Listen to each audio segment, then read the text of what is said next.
You ever notice how the nicest person in the room is usually the one who gets ignored? Talked over, taken advantage of, expected to be the bigger person. And then there's the other type. The one who doesn't raise their voice, doesn't explain themselves, doesn't apologize for doing what benefits them. And somehow, everything bends around them.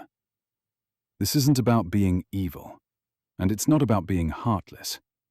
It's about a truth most people sense, but don't want to say out loud. Kindness without consequence invites exploitation. And fear, controlled fear, often creates order faster than love ever does.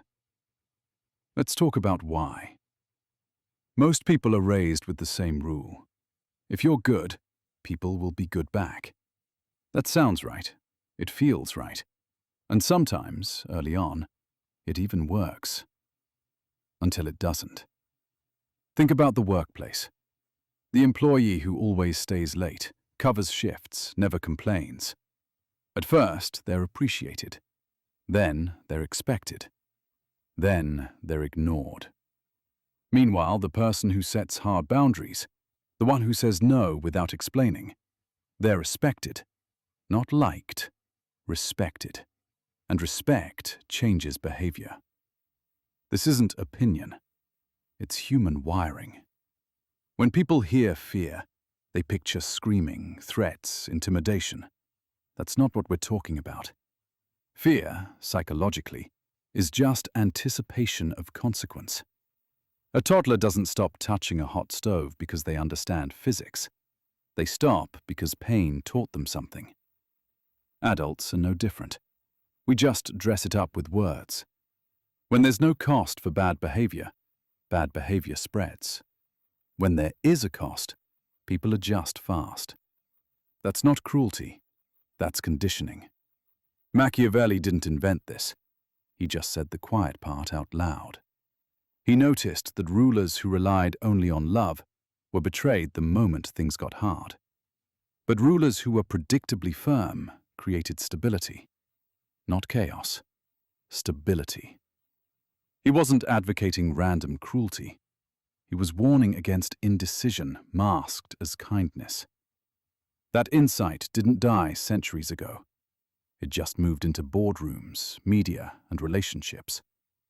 Look at certain public figures who never apologize, never explain, never chase approval. People hate them, but they can't stop watching. Because apology signals weakness in a dominance hierarchy.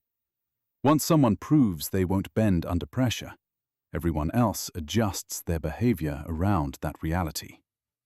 That's why some people seem untouchable. They're not smarter, they're not better. They're just consistent about where the line is. Now bring this closer. Think about someone in your life who never takes responsibility, never apologizes, and somehow always ends up on top. At first, you thought they were confident, then selfish. Then you realized something worse. They trained everyone around them. Not with threats, with refusal. Refusal to chase. Refusal to explain. Refusal to repair what they didn't break. That's not accidental. That's power psychology. People don't change because you explain how they hurt you.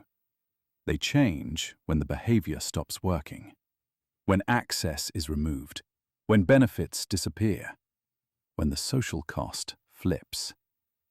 That's why necessary cruelty isn't yelling or punishment. It's withholding reward. No extra access, no emotional labor, no automatic forgiveness. You're not attacking them. You're just not subsidizing them anymore. Cruelty isn't the opposite of kindness. It's the opposite of weakness pretending to be virtue. And now that you see it, you don't get to unsee it. You learned why being endlessly kind without consequence doesn't create respect. It creates entitlement. You learned that boundaries aren't cruelty. They're structure. And that withholding access, energy, and explanation is sometimes the only language people understand. That's the lesson. This is what we do here on the Dark Authority. We break down the psychology behind power, behavior, and the unspoken rules that shape real-world dynamics. No motivation, no sugarcoating, just clarity. If this episode gave you something useful, consider liking the video and subscribing to the channel. More episodes are coming, each one building on what you're learning here. In the next episode, we look at the people who never apologize and why that silence works. That's next. Thanks for watching.